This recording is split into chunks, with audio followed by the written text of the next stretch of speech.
morning after the first episode of Who Wants to Be a Millionaire? Transmitted on 4th of September 1998, a lorry driver spotted Chris Tarrant walking through Wembley and cheerfully hollered, "Oi, Chris, phone a friend?" 25 years later, and 10 years after he stopped hosting the all-conquering ITV quiz, Tarrant still gets it. Even yesterday, he laughs. "It's never a problem, it's just people's way of saying they like the show. Sometimes they get the catchphrases wrong and say hello Chris, are you going to phone the audience? Eh? How would that work?" Once, after he ordered a pint in a London pub, the landlord pulled it and poured it straight into the slop bucket saying, "But we don't want to give you that." Being heckled in the streets by smiling strangers was nothing new. "People had been shouting things at me since 'tis was, usually about custard or Sally James," says Chris, 76, recalling his gloriously anarchic Saturday morning show. Ostensibly for kids, but loved by adults too, 'tis was with its caged spectators, by slinging phantom flan flinger, and hit single, "The Bucket of Water Song," made stars of Tarrant, James, and Lenny Henry. It was an unusual career change for the teacher-turned-TV newsman. English graduate Tarrant started teaching at Samuel Pepys County Secondary School in New Cross, South East London, in 1971. "It was bloody tough," he tells me. "I taught the Easter leavers, all boys, they'd had enough at 14. Some of them were bigger than me. There were 42 in the class but half of them wouldn't turn up, they'd be off working with their dads." Chris Tarrant jokes helped challenge Tyson Fury as role-playing rumbles on. One got arrested for driving a stolen car when he should have been in maths. Chris, busy promoting the paperback edition of his laughter-packed memoir, It's Not a Proper Job, escaped by writing a dreadful brash letter to every ITV company, including the awful phrase, "I am the face of the 70s, this is your last chance to snap me up." Incredibly 3 replied, and in 1972 he started work on the Midlands-based news programme ATV Today.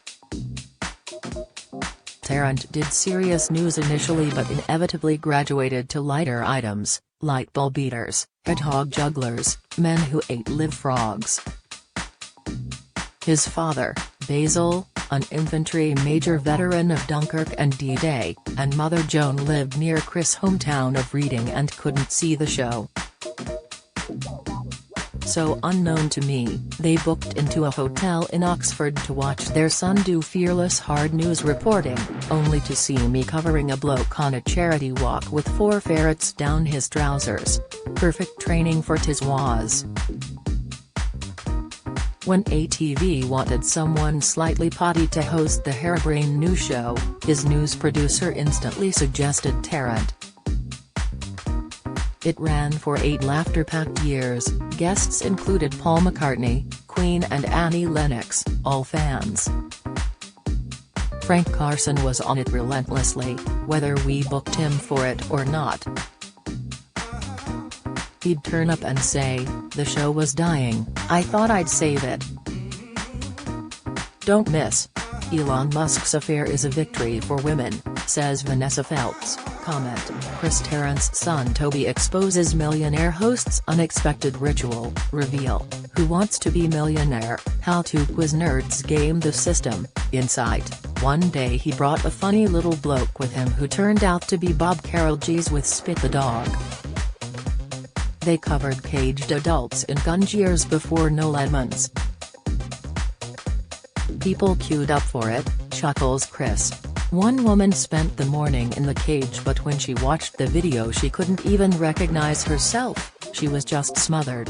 When the Bucket of Water song was a hit, the cast became targets.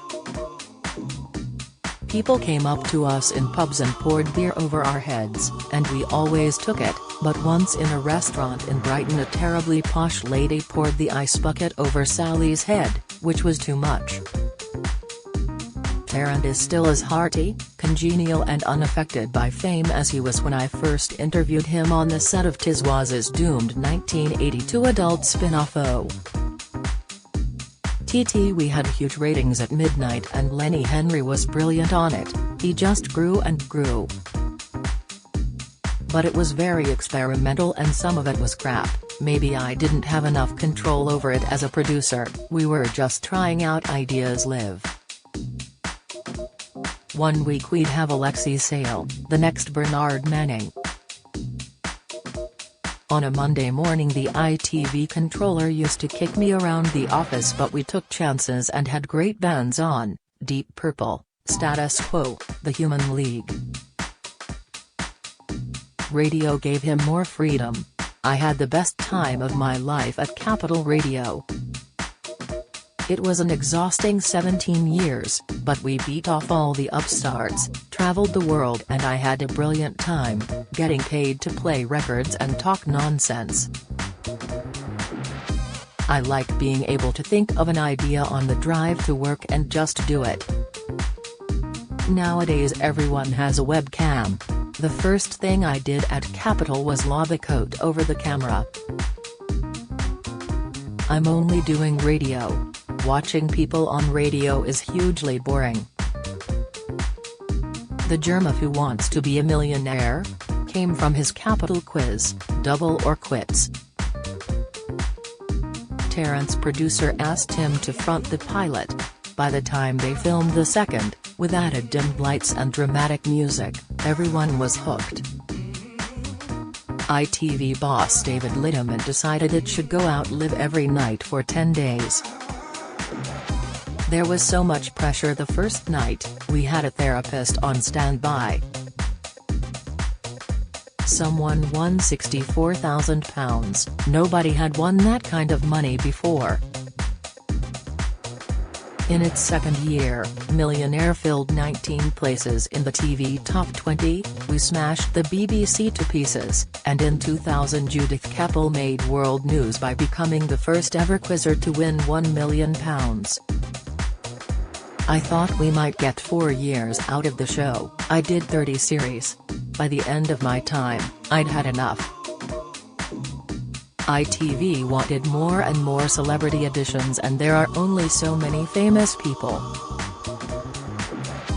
We had Paul McCartney, George Michael, Frederick Forsyth, people who never go on game shows. I knew sooner or later they'd use reality TV people. I didn't want to go down that route. Why was it so successful? It's a simple format, it grabbed people, the answer was right in front of you so it had shoutability. Judy Finnegan said she heard Richard Madeley use language shouting at Millionaire that she'd never heard in all their years of marriage.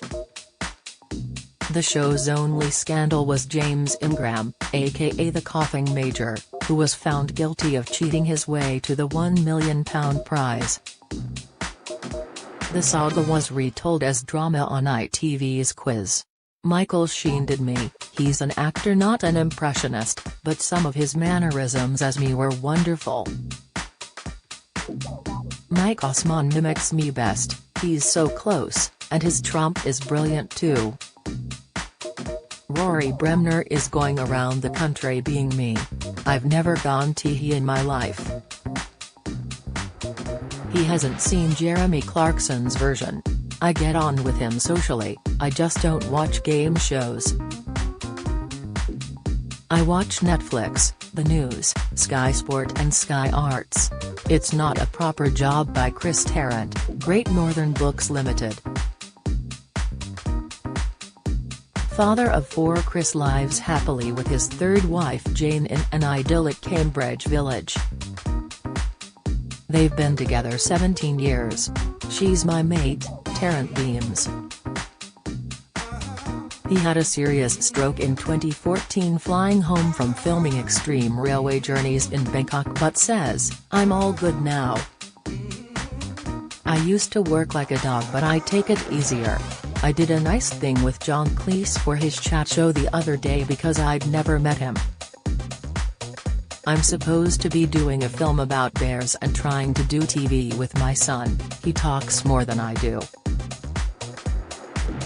I don't drink whiskey every day, but I still like a beer. I travel a lot. I took my eldest grandchildren on safari in South Africa. Their eyes were out on stalks. It was beautiful to watch their reactions. I'm trying to get to the Caribbean to see some cricket. I've been to too many friends' funerals. I don't know how long I've got, but I know I'm going to enjoy every minute. It's Not a Proper Job by Chris Tarrant, Great Northern Books, is out now in paperback. More details are at nbooks.co.uk.